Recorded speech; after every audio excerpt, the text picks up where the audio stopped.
Alright guys, so first off I wanted to say thank you guys for helping.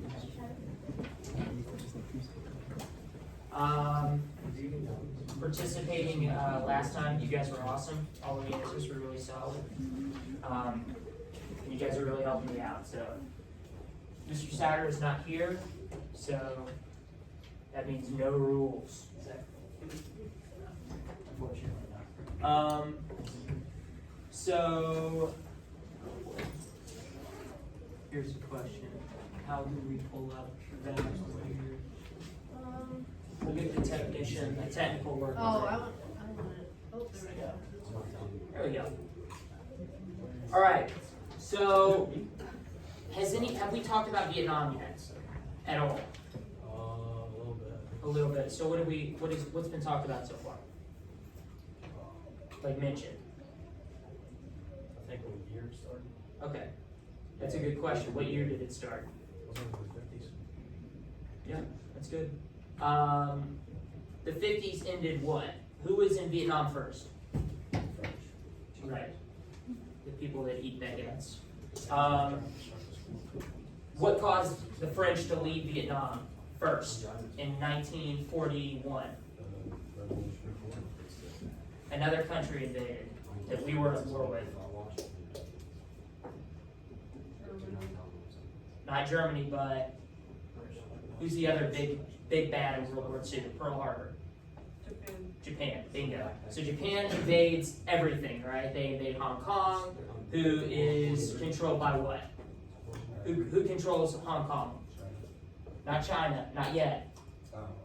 They drink tea. British, right. So they invade everything, right? They invade Indonesia. Who controls Indonesia? They wear clogs and they've got lots of windmills. They speak Dutch.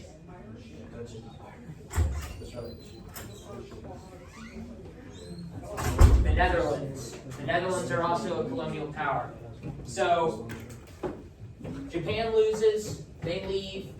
Vietnam. Who's the leader of Vietnam? Ho Chi Minh. Who says that? Money. Ho Chi Minh, who has been around for a while.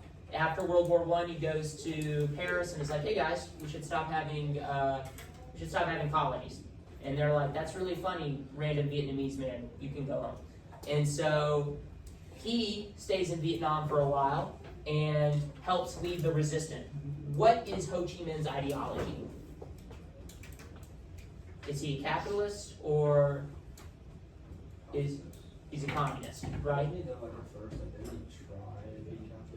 So he doesn't try to be capitalist first. He just wants. This is the big thing with Ho Chi Minh, and this is what makes him different from who are some other communist leaders, especially in Asia. Who's in China? Starts with an M. Mao Zedong. So Mao is a communist, unabashed.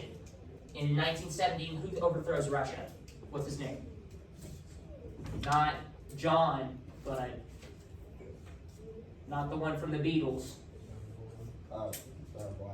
Vladimir Lenin. Good. So Vladimir Lenin, he's a communist. Ho Chi Minh is a communist, but he cares about one thing first, and what's that?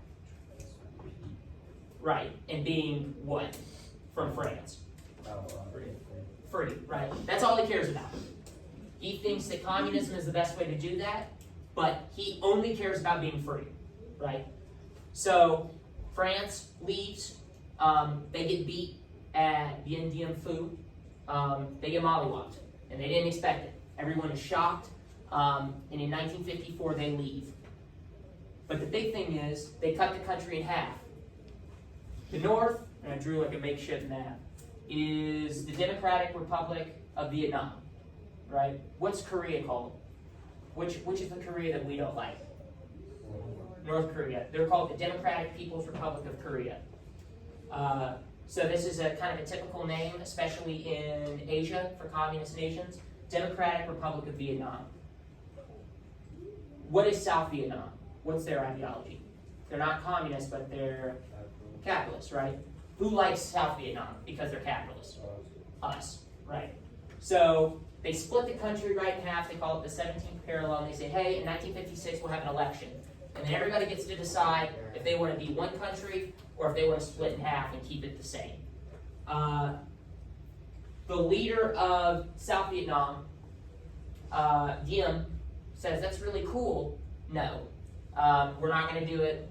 And the North gets very, very angry. The United States, because we like South Vietnam, says, right, we're not going to let you have an election, largely because they think that the North will win and that it will be united as a communist country.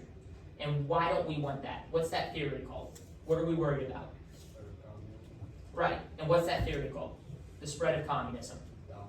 Domino effect. Good. What does that mean? Why is it a domino? Right, right. So, like a domino set, if Vietnam turns communist, what's going to happen to Cambodia? Right, what happens? And then if Cambodia and China and Vietnam are all communists, what's going to happen to Laos? Right, what happens to Thailand, what happens to Indonesia? That's what we believe.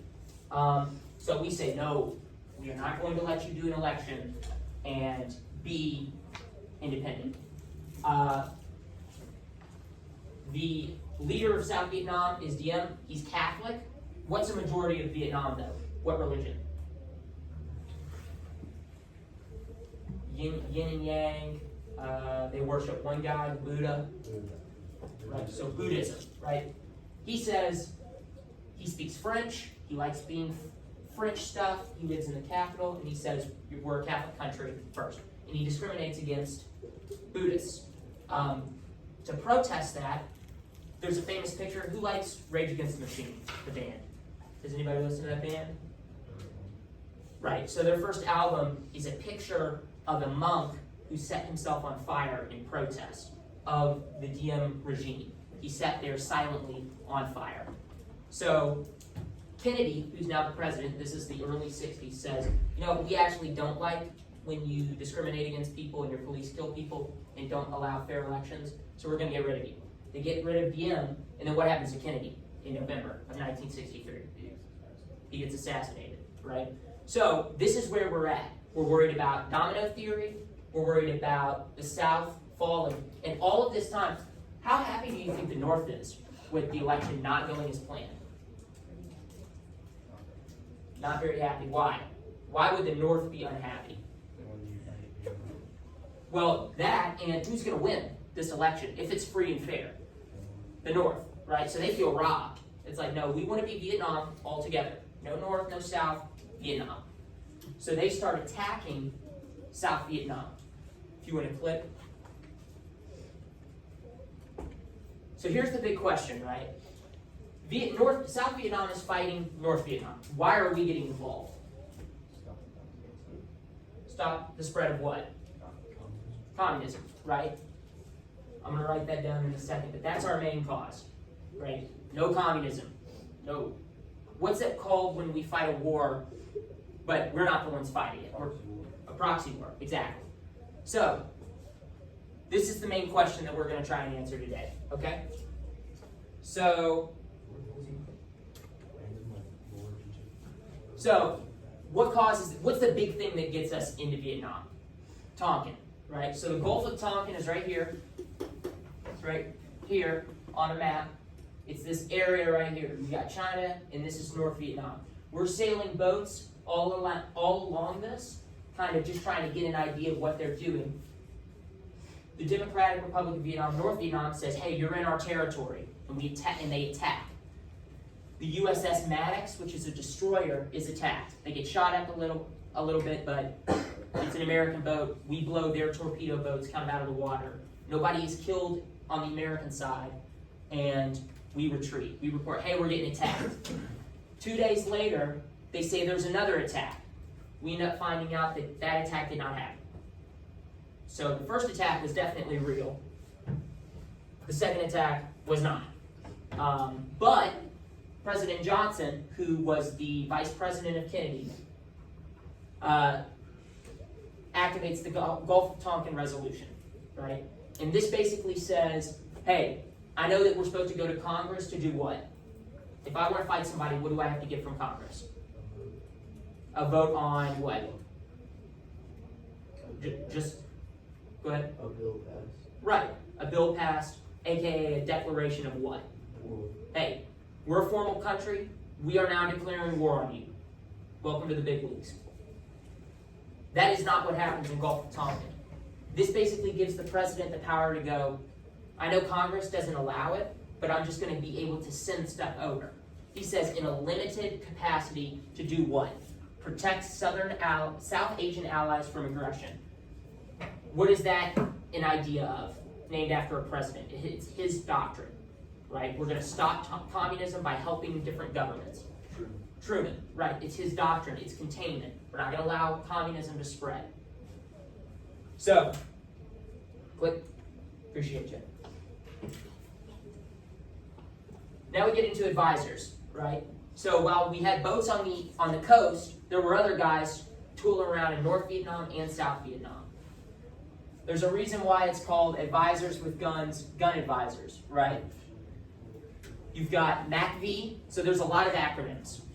If you've ever played Call of Duty Black Ops, you can play as the MACV SOG, but MACV stands for Military Assistance Command Vietnam. What do you think the job of MACV is? Right, Military Assistance Command. What do we think the job is? Supplies. What else?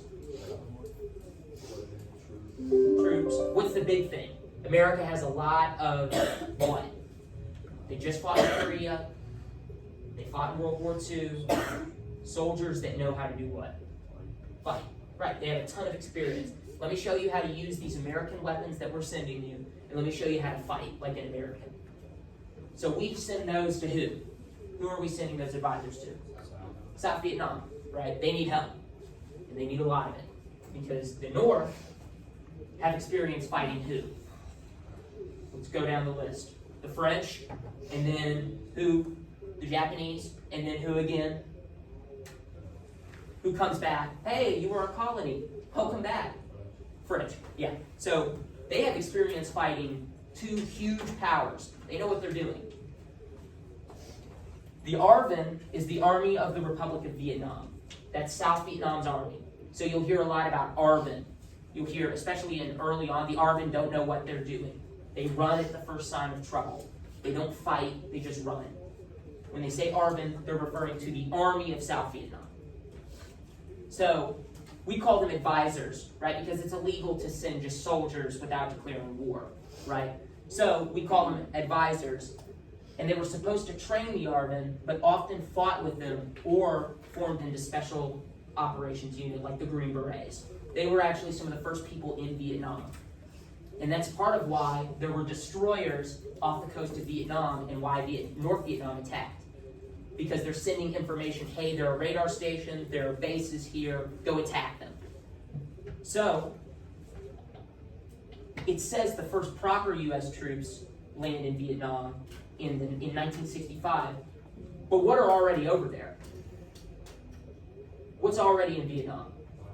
Who is already in Vietnam? What country?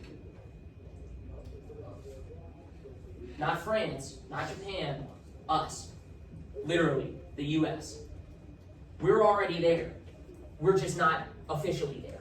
It isn't until 1965 where advisors are telling, hey, these guys cannot fight. They cannot do it. Johnson's like, all right, let's start sending troops. And Marines land in Vietnam in 1965, and that's the beginning of what we would call the Vietnam War for us. That's when American soldiers start really dying. So, number 4 on your sheet, why are we so confident? As the advisor said. Go ahead and click. What? The advisor said that the North Vietnamese gonna fight Right. They can't fight like who? Us. They can't fight like Americans. So, why is the American military so strong? Why are we so confident? superpower. We're a superpower, right? Who's the only other superpower in the world? Yes, is Right, Russia. Russia's not here. But what else do we have? What's some of the technology that we have? We have there you go, nukes, tanks, what else? Boats. I mean, really solid aircraft carriers, battleships, planes, jets. What else? What are these? Helicopters, right? Helicopters are huge. You know, you don't need a runway to have a helicopter. You can just drop and go. And that's a big part of Vietnam. That's why they became so popular. It's a drop off and go. And we'll get into why that is. So we have tanks, helicopters, jets. What's our strategy, right? It's to kill as many North Vietnamese soldiers as possible. And that's called attrition. What's that similar to? What war? What wars is that similar to? There's one big one. It started the 20th century. Guys running through barbed wire, getting shot at by machine guns. World War I, right? We're just going to kill as many people as possible until they can't do it anymore. And they're done. Put their hands up, and it's like, you guys. And what's the goal as well? Win over the hearts and minds of South Vietnam. Why wouldn't they like us, right? What do we protect? What's our job? To protect what? Right, but capitalism, but what's a reason why capitalism? What's the big word? What's the F word? Usually accompanied with a bald eagle screaming, freedom, right? Yeah. Why wouldn't they like us? We love freedom. They're going to love us over there. Man, those South Vietnamese, they're going to really like us. Next one. What about North Vietnam, right? And this is, I call this acronym HELL. You see why. So who's the leader of North Vietnam? Ho Chi Minh. He is old. I mean, by the time this starts, he's in his mid-70s. He is old. But he fought against the French, the Japanese, and the French again and won. So he knows what he's doing. And people love him. Love him.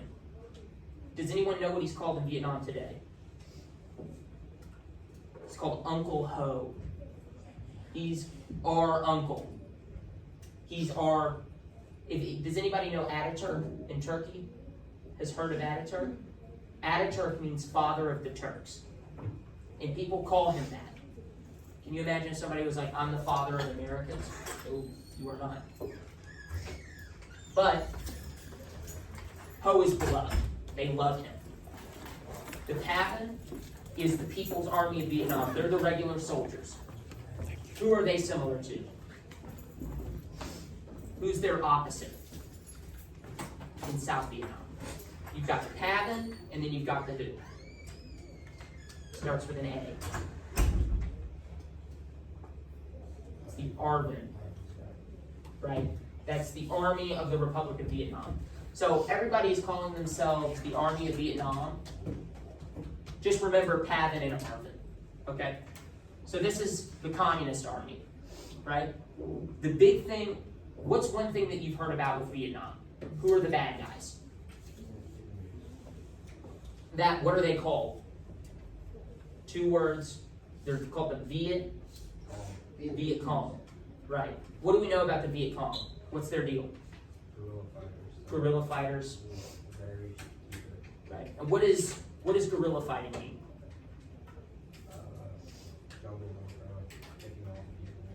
Right. Bingo. Yeah. Guerrilla fighters do guerrilla fighters have jets? Do they have tanks? No. So they gotta be smart, and they gotta know what they're doing. The Viet Cong are known as the NLF. It's a different branch, but they are all part of the North Vietnamese Army. You've got the Pavan, the regular guys. They've got RPGs, heavy machine guns, and at one point planes. And then you've got the NLF. They go into South Vietnam, right? The Pavan live up in the north. We launch attacks into the country. The NLF are in South Vietnam, right? They stay in the villages. They work in the day and do sabotage in the evening. They wear civilian clothes. You know, they're not, hey, I'm North Vietnamese, I'm a communist. No. They're your friend until you walk into a random hut and you get blown up. Like, it's not a joke. Like they are legit. And they have just as much experience as the PAVN. Because how do you think the Vietnamese beat the French and the Japanese? Guerrilla warfare. Whittle them down. So their strategy is to collapse South Vietnam's government and break American will. Collapse South Vietnam's government because what was the leader of South Vietnam before he was kicked out? Was he a good guy?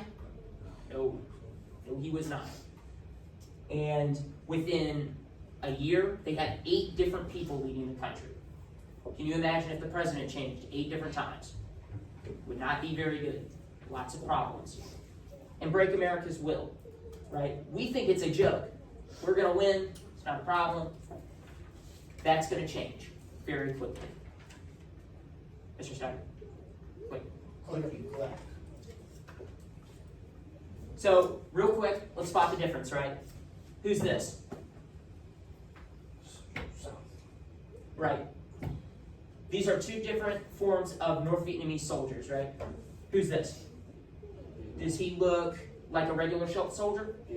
Viet Cong. Who's this? Havin. The army.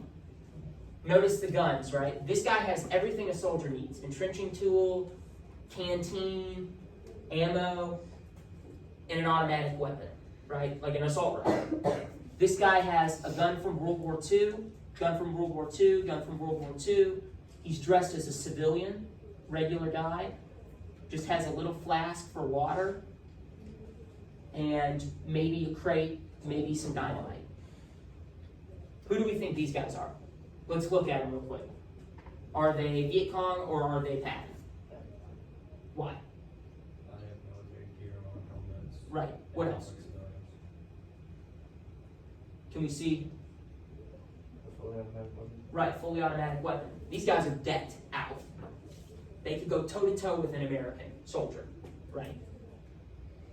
These maybe not. They got to play to their advantage.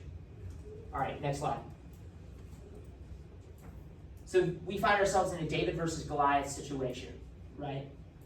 If I get into a really bad thing, what am I going to do as an American soldier? What is my advantage, right? What is the military, what's the American military got that the North Vietnamese do not have?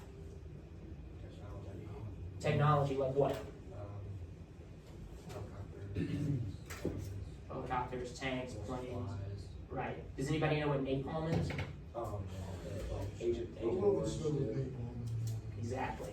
Exactly. Yeah, Agent Orange, that's another thing. It's not a weapon, but it causes cancer and problems. It's made to kill all of the forest. So that what? The Viet Cong can't what? Use the stealth attack. Exactly. They can't. You can't hide if there's no forest. We can see you. You're done. You're cooked. So, the North Vietnamese realize that, and they say, okay, let's maybe not fight Americans dead on. In fact, they do fight Americans dead on, and it does not go well. In 1965, there's a big battle at La Drang, and if anybody's seen the movie We Were Soldiers, that's what it's about. It's the first time Americans fight the North Vietnamese full on. And they win, but at the end, the Americans leave. And the North Vietnamese just show right back up and take exactly what they fought over. They're like, okay, I guess it's ours now. Done. Nobody's here. So, the U.S. focuses on search and destroy. That movie is about a search and destroy mission. We're going to drop you off. We think they're over here. Go kill them. And then come back and we'll pick you up and we'll take you home. That is what we did in Vietnam. That's it. Right? Because what was our battle plan? What's the strategy? Kill them all. Kill them all. Now, what do you think is going to happen if you drop off a bunch of American guys? Do we have a ton of jungles in America? No, we do not. Unless you are a Florida man, which then you're a different beast. But that, we're going to drop you off. Go into the jungle. They're out there. Go kill them. How well is that going to go? Why? They don't know the terrain. Who's waiting for them? Right. How do Americans get there in the first place? What technology do they use? Helicopters. Are helicopters quiet? No, they are not. Everyone knows exactly where you are. What do helicopters need to land? flat area. Flat area. Man, it's really easy to find a flat area where a helicopter, the only place a helicopter can land. So what do you think the Vietnamese did? They set up that block. Right. They sit in the trees around the flat area, let the helicopter land, everybody's disoriented, you're getting out, and then shred it. Shoot it.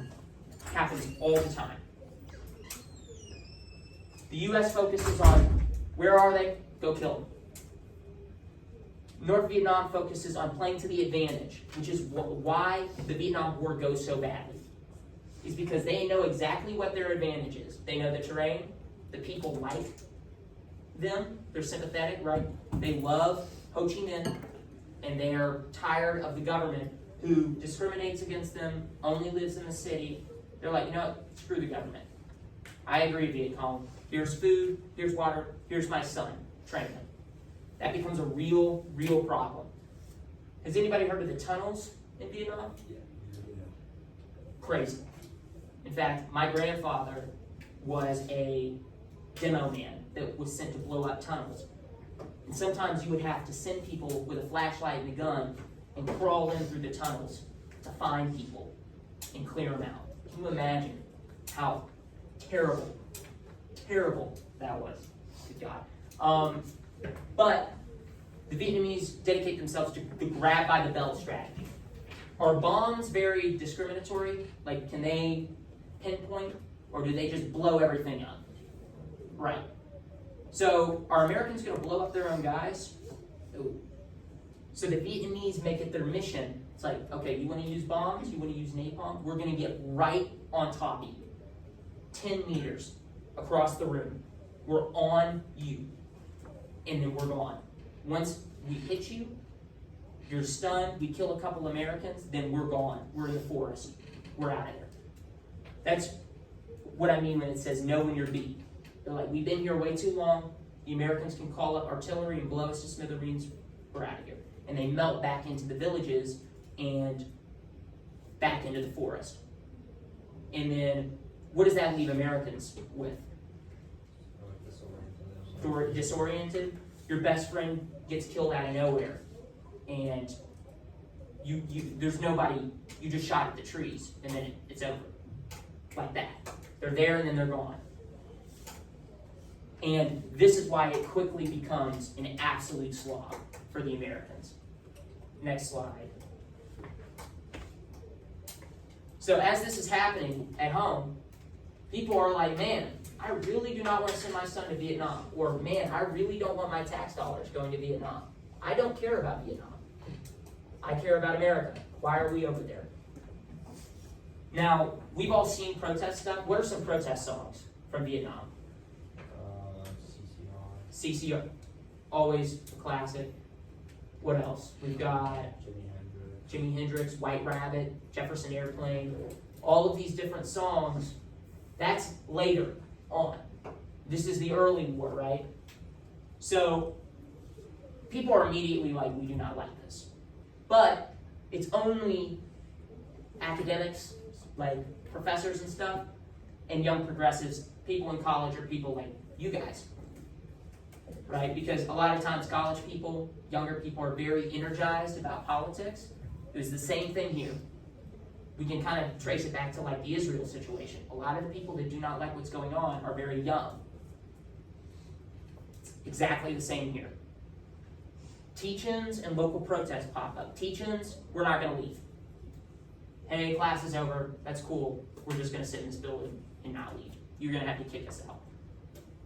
And bring the news, shows exposure, people get embarrassed, institutions are embarrassed, and it gets the point across.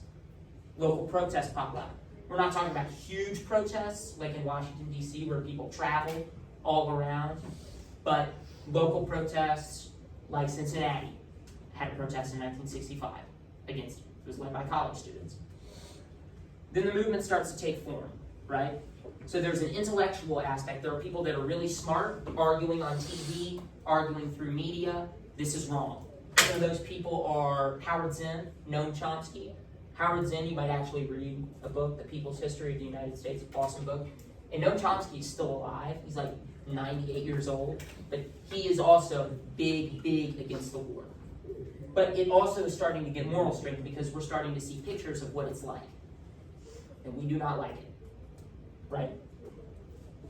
So, on the back of the paper, there's some comments, right? So what's the first problem, right? We're spending what? Too much money. I really like fighting poverty in America. Why are we spending money in Vietnam? What's number 2? We have no business going over there. Why are we over there? It's not our country. It doesn't matter to us. Who cares? And the government of South Vietnam is what?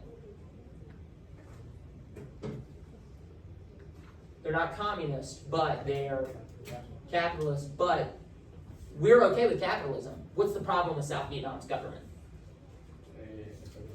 Right. It's a regime. They are not nice to Buddhists, who make up 90% of South Vietnam. Very confusing why they would be mean to 90% of their population. And the economic policies are not good for farmers. It helps the city, but not the farmers. And we shouldn't be what? Supporting. Funding, supporting, doing anything for them. So what are some of the responses from the United States, right? What would the United States government respond to? We're spending too much money over there. And it goes back to our theories and our doctrines. So what's the main point of the domino theory?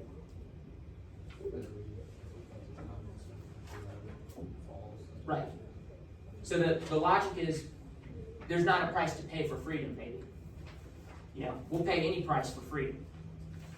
So why are you asking how much it costs? Do you not like freedom? What's the matter with you?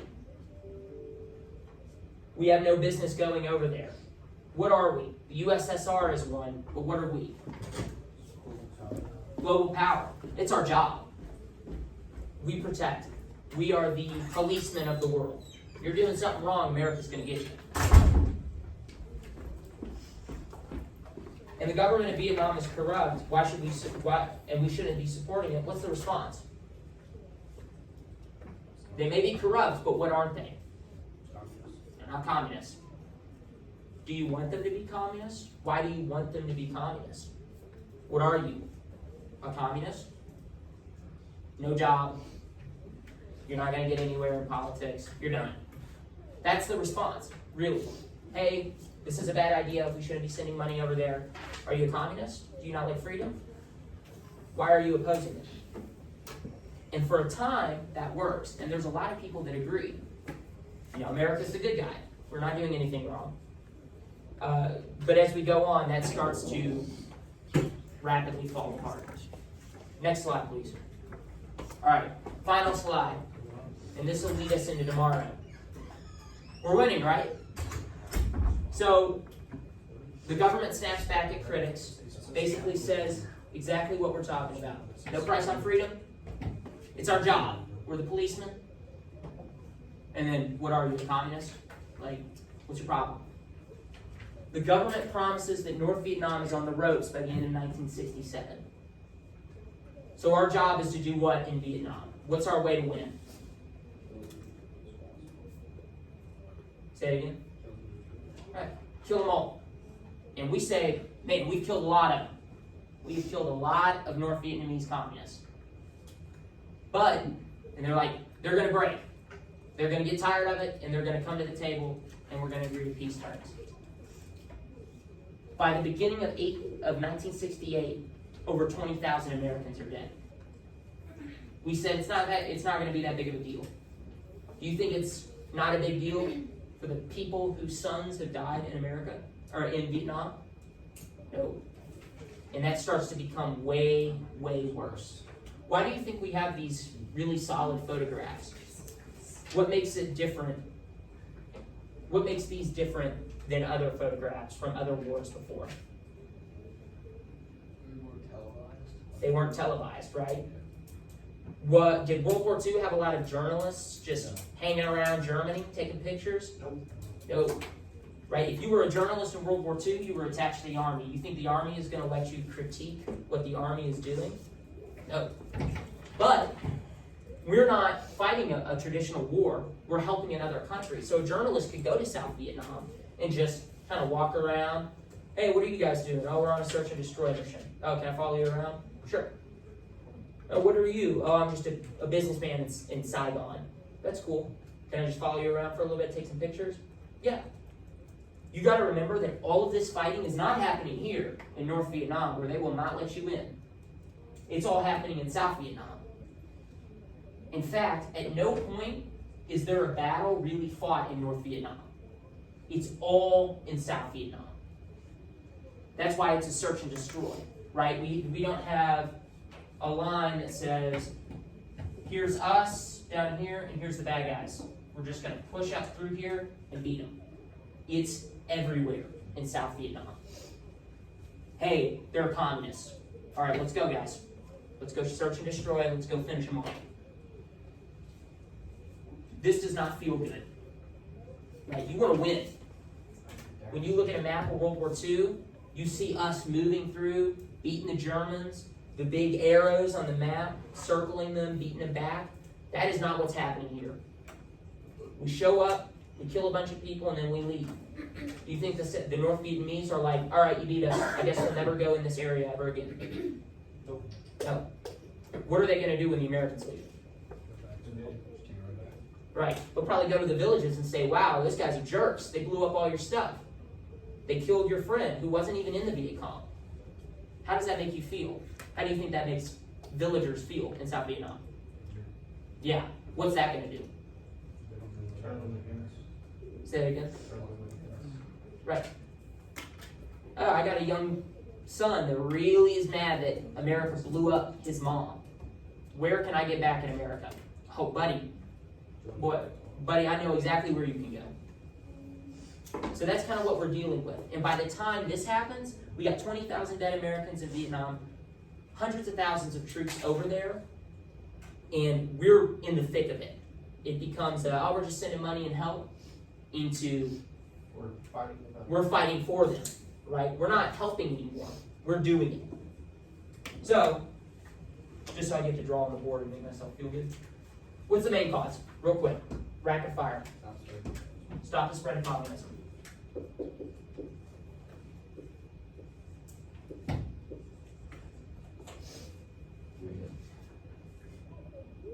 What are some minor causes? North and South Vietnam are opposite and they're against each other. Yeah. So we're helping the South. Politically, what does it look like? What happens if we were just like, in North Vietnam, you can have South Vietnam? How does that make the president look? Right. Who's the big guy in the 50s that says, don't, if you're a communist, get out of here? Who's the big guy? We talked about him last time. Starts with an M, from Wisconsin. He's not in the Senate by the 60s, but he was really big in the 50s. It's McCarthy, right? What's his thing? Right. Oh, you were part of a union? You're a communist. You don't have a job anymore. Those people are still there. Oh, you let them take South Vietnam? Like they took China? Like they're going to take Laos and Cambodia and Thailand?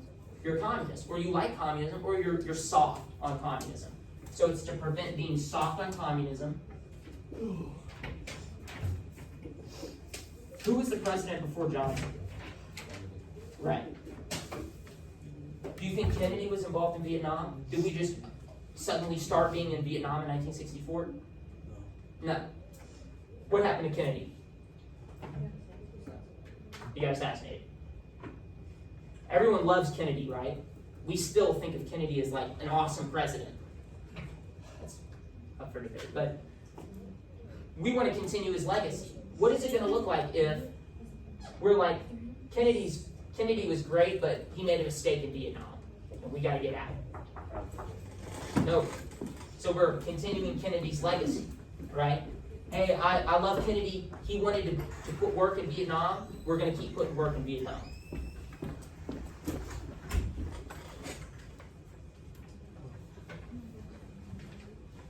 Does anybody know what a fallacy is? Yeah. What would this be considered? We've dumped a ton of money into it. Why would we give up now? It would all be for waste. Be a logical fallacy. It's called a sunken cost fallacy, right? Man, we spent a ton of money getting to this show, but it's really expensive to get in. Well, we spent all that money. We might as well spend it now, get into the show, or else it wouldn't be worth it. That's a sunk cost fallacy, right? This is like a sunk cost fallacy up the wazoo. I mean, like, magnify it by 1,000,000 times. This is like the ultimate sunk cost fallacy. So, real quick, how much time do we have? 10 minutes. 10 minutes. It's perfect. So I wanted to do something really quick. Does anybody know what a KWL is?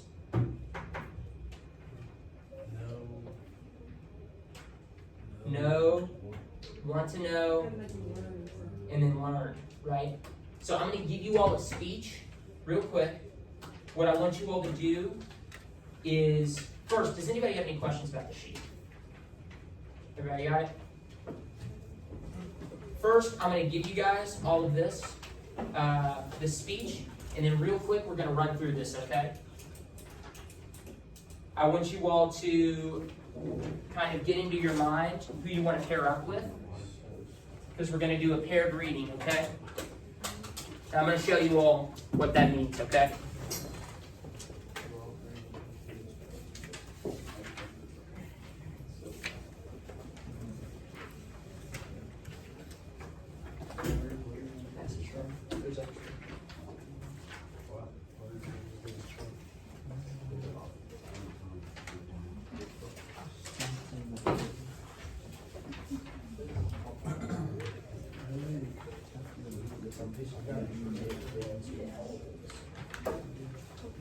All right, so when you get them all, I want you to flip them on the back.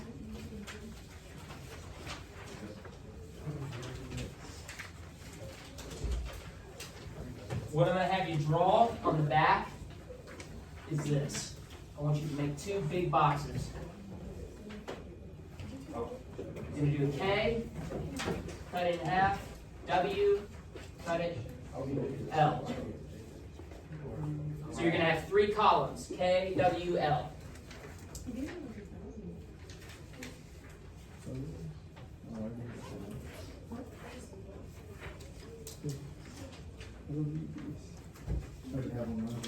Do you need one? All members of preparing. Yeah, because you're going to make your own K. Do you need one? Yeah. Got extra?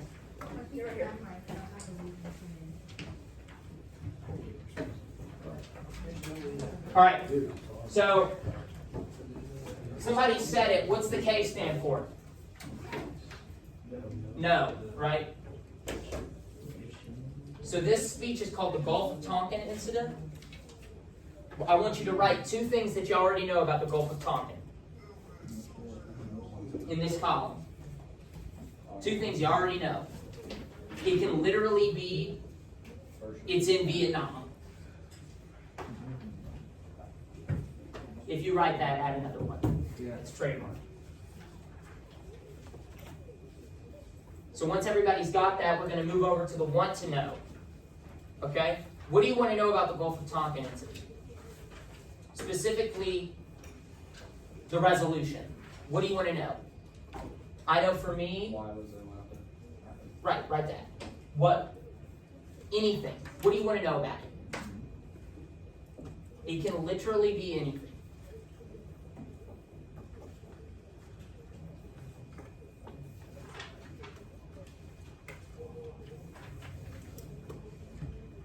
All right.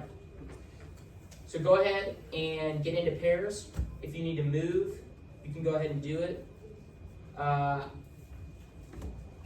We prefer having it be easier. So like you two, since you two in the back together, you two together, you two good, you two good, you two good, you two good.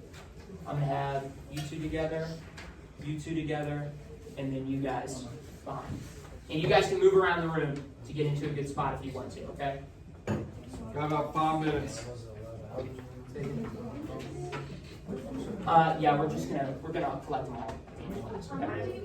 Oh, I appreciate you. Thank you.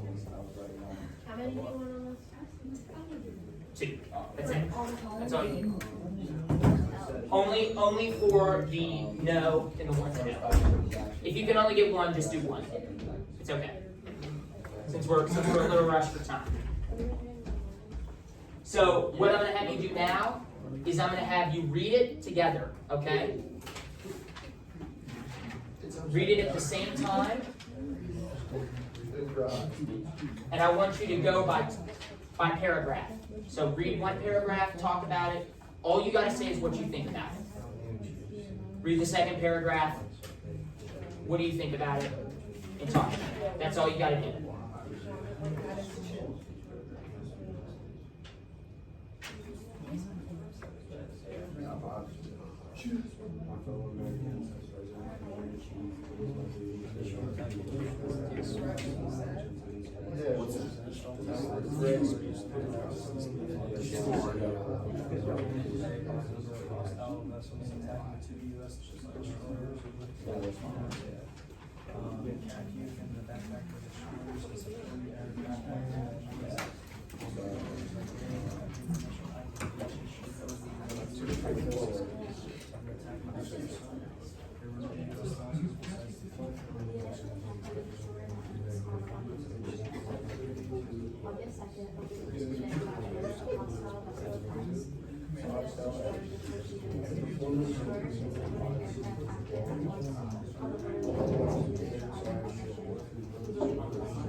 Now, as you're reading, if one of your questions is answered, write it in the learn category. That's the third category. That's all you got to do. And then I'm going to go around and ask one thing you took away. That's it.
All right, 1 more minute left.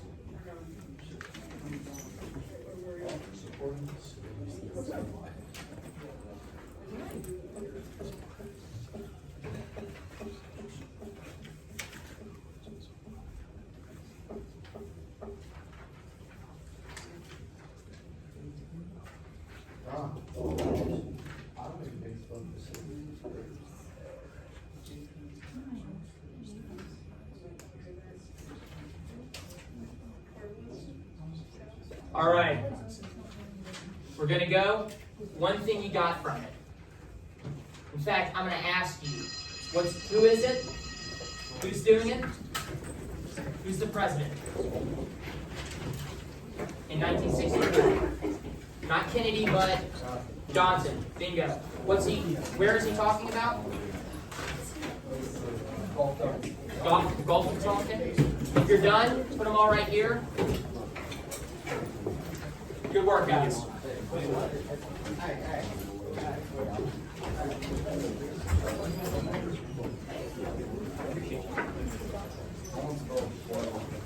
I saw it. You're all good.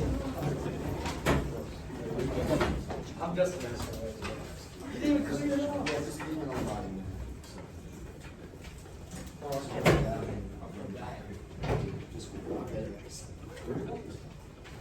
Just put them all right there. I appreciate Grab me a you couple guys. tissues real quick. Right in the big house. I don't think there's any in the map after that. Really appreciate it. Thank you.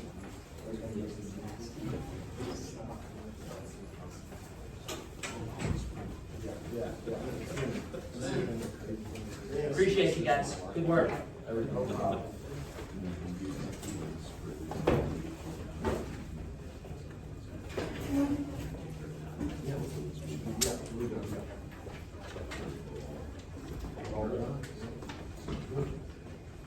good day, y'all. See you, man.